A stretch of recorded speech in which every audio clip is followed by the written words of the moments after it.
বিসমিল্লাহির রহমানির রহিম। আমাদের বড় ভাবের রেসিপিতে জায়রো বানানোটা সার্থক হলো। কেন সার্থক হলো পুরো ভিডিওটা দেখো, তাহলে একেবারে সহজভাবে রেসিপিটাও পেয়ে যাবে এবং সার্থকতাটাও জেনে যাবে। আসসালামু আলাইকুম রহমতুল্লাহি ওয়া বারাকাতুহু। Today right now I make chicken gyro, mouth watering chicken gyro. তাহলে চলো আমরা রেসিপিতে চলে যাই। বিসমিল্লাহির রহমানির রহিম। দেখো এখানে জায়রো বানানোর জন্য চিকেনকে একদম থিন করে কেটে নিয়েছি, মানে চিকন করে কেটে নিয়েছি। চাইলে তোমরা রাউন্ড করে গোল করেও কাটতে পারো জায়রো বানানোর জন্য। এখানে ধরো 200 গ্রাম চিকেন আমি দেখাচ্ছি তোমাদেরকে। 200 গ্রাম চিকেন কেমন করে কেটে ধুয়ে রেডি করে নিয়েছি। এখানে আমি জায়রো যে বানাবো এটা হচ্ছে আমার ভাবির রেসিপি। আর এটার সাথে দেখো আমি অনিয়নকে কতটা বড় বড় করে কেটে নিয়েছি। বিগ সাইজ অনিয়ন স্লাইস, অর্থাৎ বড় করে পেঁয়াজ কেটে নিয়েছি বড় বড় পিস করে, দেখো। আচ্ছা যাই হোক, আর এখানে নিয়েছি আমি টিস্পুনের half spoon ginger powder and টিস্পুনের হাফ স্পুন গার্লিক পাউডার, অর্থাৎ চায়ের চামচের আধা চামচ রসুন গুঁড়ো, আধা চামচ আদার গুঁড়ো। বিসমিল্লাহির রহমানির রহিম। এবার আমি এগুলো দিয়ে দিলাম সেই মাংসের সাথে মেরিনেট করার জন্য। ওকে, এবার আমি টক দই মিক্সড করব। এখানে দুই ধরনের টক দই আছে, একটা ফুল দিয়ে আলাদা ফ্লেভার করে বানানো, একটা আছে রেগুলার ফ্লেভারের ইয়োগার্ট। এবার আমি দুইটা থেকে বিসমিল্লাহির রহমানির রহিম। কারণ এটা মেরিনেট করে বেশিক্ষণ রাখতে হবে না, মেরিনেট করে 5 থেকে 6 মিনিট রাখলে এনাফ। এখান থেকে দিলাম আমি 4 চামচের 2 চামচ, আর নর্মাল টক দই দিলাম আমি 4 চামচের 2 চামচ। Done. Now I give here little bit salt, অর্থাৎ লিটল টিস্পুনের 1/4 লবণ আমি এখানে দিয়ে দিচ্ছি। ডান, দিয়ে দিলাম, দেখতে পেয়েছো। এবার দিব আমি little bit spicy chili powder. এটা হলো ছোট্ট 4 চামচের ধরো 2 চিমটি মরিচ গুঁড়ো আমি একটু দিয়ে দিলাম।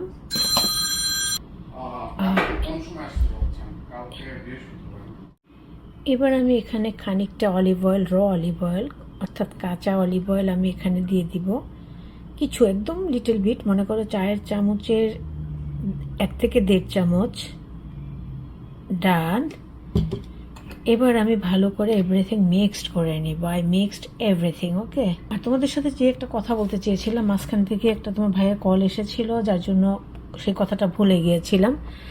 আর সেটা হলো, দেখো টক দইয়ের কালার কিনতে হয়, কিন্তু এখানে যখন আমি কালার টক দইটা নিয়েছি, আমার টক দইয়ের কালারটা আননেসেসারি লাগবে না। দ্যাটস ওয়াই আমার কালারের কাজটা হয়ে গেল। তোমরা চাইলে কালার টক দই কিনে নিতে পারো, আর তা না হলে টক দইয়ের একটা কালার বা রং তোমরা কিনে নিতে পারো। এবার আমি ভালো করে হাত দিয়ে মিক্সড করে নিব। এবার আমি চুলোতে একটা পাতিল বসিয়ে নিয়েছি, মিডিয়াম আঁচে। আর যে চিকেনটাকে মেরিনেট করে রেখেছিলাম, এটা 5 থেকে 10 মিনিট রাখলে এনাফ। সেটাকে আমি মিডিয়াম আঁচে ভেজে নিবার। তোমরা দেখতে পেয়েছো আমি মাখানোর সময় এখানে অয়েলটা, মানে তেলটা ব্যবহার করে নিয়েছি, যার জন্য এখানে আমি তেলটা সেভাবে দিব না। জাস্ট আমি কড়াইটাকে পিচ্ছিল করার জন্য 2-1 ফোঁটা তেল আমি এখানে দিব। আমার কড়াইটা এখানে গরম হয়ে গেছে, আমি এখানে জাস্ট 1 ফোঁটা তেল দিব, মানে একেবারে অল্প। দেখতে পেয়েছো, এটাকে আমি কড়াইতে একটু ছড়িয়ে নেব।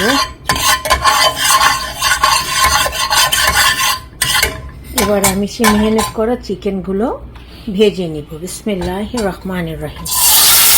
যারা আমরা রান্না করি তারা তো আমরা বুঝি যে মাংসটা কখন সিদ্ধ হবে, তাই না? আমি অলরেডি স্টার্ট করে দিলাম। তোমরা দেখে নিয়েছো, এক চুলোতে বোনলেস চিকেনটাকে আমি মেরিনেট করা চিকেনটাকে ভেজে নিয়েছি, আর এক চুলোতে আমি খানিকটা অলিভ অয়েল দিয়েছি, কারণ এখানে অনিয়নগুলোকে ব্রাউন কালার করে, মানে বাদামি রং করে ভাজবো। Brown colour. I give you onion, যে অনিয়নগুলো বড় বড় করে পেঁয়াজগুলো কেটে নিয়েছিলাম। তেলটা গরম হয়ে যাওয়ার পরে সেই তেলগুলো আমি দিয়ে দিলাম। আর সবসময় সরি বলি, কারণ চুলায় অনেক ময়লা থাকে, পরিষ্কার যেদিন করি সেদিনই ময়লা হয়ে যায়, এত বেশি থাকে। Now I give a little bit black pepper powder. এবার আমি ছোট্ট চায়ের চামচের ধরো 4/1 ভাগ গোলমরিচ গুঁড়ো দিয়ে দিলাম। আর দেখো মাংসটা মেরিনেট করাতে এখান থেকে পানি উঠেছে, কারণ টক দই দিয়ে বিভিন্ন জিনিস দিয়ে মাখিয়ে রেখেছিলাম, দেখতে পেয়েছিলে তোমরা। সেই পানিটা দিয়ে এটা ভাজা ভাজা হয়ে যাবে। আর অনিয়নগুলো যখন ব্রাউন কালার হবে আমি তখন ওই চিকেনের সাথে অনিয়নগুলোকে মিক্সড করে দেব। আর আমার ছেলে, আমার গেস্ট, ওরা খেয়ে বলেছে যে অনেক বেশি ইয়াম্মি হয়েছে, আমার বানানোটা সার্থক হয়েছে। খুব বেশি বানাইনি, অনলি 4 পিস বানিয়েছি, মানে 4টা বানিয়েছি। 2টো আমার ছেলে, 2টো গেস্ট খেয়েছে এবং ওদের কাছে ভালো লেগেছে, এই জন্য আমার কষ্টটা সার্থক হয়েছে। তোমরা ঘরে ঝটপট বানিয়ে খাবে। জাইরো আমার ভাবির রেসিপি, এটা বড় ভাবির রেসিপি। বিশ্বাস করো, বানিয়ে খেলে ছেলেমেয়েরা এত হ্যাপি হবে, তোমাদেরকে বলবে আবার যেন বানিয়ে দাও। আমার ছেলে যেমন বললো যে আবার যাতে বানিয়ে দেয়, ইনশাল্লাহ দেখা যাবে, হয়তো আল্লাহ ভালো রাখলে কালকে ব্রেকফাস্টই বানিয়ে দিতে পারি। পেঁয়াজ দেখো তোমরা ব্রাউন কালার হয়ে গেছে। এখানে দেখো এই যে সসগুলো আমি ভালো করে আমি তোমাদের কাছে বলবো। দেখো চিপটলে একটা কিউকাম্বার ফ্লেভারের, আর একটা হলো এই যে দেখো সস কিউকাম্বার, একদম দেখো জাইরোর জন্য সসগুলো মেক করা। তোমরা স্টোরে যে জাইরো বানাবো আর সে ধরনের সস চাইলে ওরা তোমাদেরকে দিয়ে দিবে। একেবারে মানে ফ্রেশ 100% অর্গানিক লেখাই আছে, দেখতে পাচ্ছ। সসগুলো ভীষণ মজার, এই জন্য বুঝলাম যে ওরা খুব মজা করে খেয়েছে, আমার খুব ভালো লেগেছে। এখানে আমি লেটুস পাতাকে কিউব সাইজ করে কেটে নিয়েছিলাম, বাট পরে সেগুলোকে আমি একদম চিকন করে কেটে দিয়েছি। কেটে আমি জাইরোর মধ্যে, তোমরা দেখতে পেয়েছো, আমি জাইরোর মধ্যে সেট করে দিয়েছি। আর তোমরা একবার ট্রাই করে দেখবে। দেখো চিকেনটা আমার প্রায় রেডি হয়ে গেছে। এটা তো কাঁচা অবস্থা যখন মাখিয়েছিলাম তখন তেল দিয়ে মাখিয়েছিলাম, আর যা যা দিয়েছি তোমরা শুরুতে দেখতে পেয়েছিলে। সো এখানে আলাদা করে তেল দিতে হয়নি, জাস্ট কড়াইটাকে একটু পিছলা করার জন্য আমি 1 ফোঁটা 2 ফোঁটা তেল দিয়েছিলাম। এবার আমি রুটিগুলো সেঁকে নিব।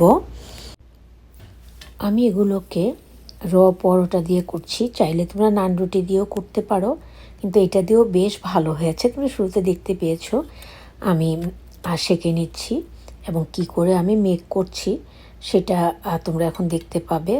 দেখো প্রথমে আমি চিকেন, যেটা আমি রান্না করে নিয়েছিলাম, কি প্রসেসে তোমরা দেখেছো, চিকেনটা দিলাম। তোমরা চাইলে চিকেন আরও বেশি করে দিতে পারো। আর now I give here lettuce leave, অর্থাৎ এখন আমি লেটুস পাতা দিয়ে দিলাম। আমি পরে আরও দিব, কিন্তু তোমাদের সাথে শো করে নিচ্ছি লেটুস পাতাটা আমি আরও বেশি দিব, একজন বেশি খায় একজন কম খায়। আর যেটা হলো এই যে তোমাদের সাথে দেখো হোয়াইট সস কিউকাম্বার, আরেকটা আছে হোয়াইট সস, সেটা অন্য ফ্লেভার। আর এখানে দেখো আমি একটা মোটামুটি করে নিয়েছি, এখন আমি হোয়াইট সসটা দিয়ে দিচ্ছি। এটা পরিমাণে যে যেমন খেতে চায়, যেমন আমার ছেলে খুব বেশি পছন্দ করে, এই জন্য আমি বেশি দিয়েছি। তোমরা এখানে দেখতে পাওনি, কারণ এটা দিয়ে বের হচ্ছিল না, আমি পরে আবার ওপেন করে দিয়েছি। আর হোয়াইট সস চিপটলে সেটাও আমি দিচ্ছি, দুইটাই অর্গানিক সস। তোমরা ওখানে দোকানে গিয়ে জাইরো সসের কথা বললেই হবে। আর আমি সরি বলে নিচ্ছি এই জন্য, এটা হলো স্পাইসি চিলি সস, কিন্তু আমি সরি বলে নিচ্ছি যে সসগুলো আমি আরও পরে মিক্সড করে নিয়েছি, এখানে কৌটো থেকে বের হচ্ছিল না। আশা করছি আজকের ঝটপট বানানো হোমমেড চিকেন জাইরো প্রত্যেকের কাছে ভালো লেগেছে। ভালো লাগলে কষ্ট করে লাইক করে চমৎকার একটা কমেন্ট করবে, যেটা তোমরা করে থাকো। আর সেই সাথে আমি তোমাদেরকে রিকোয়েস্ট করবো বাসায় বানিয়ে খাওয়ার চেষ্টা করবে। তাহলে আজকে এই পর্যন্তই থাক। আল্লাহ হাফিজ, টেক কেয়ার অল গাইস।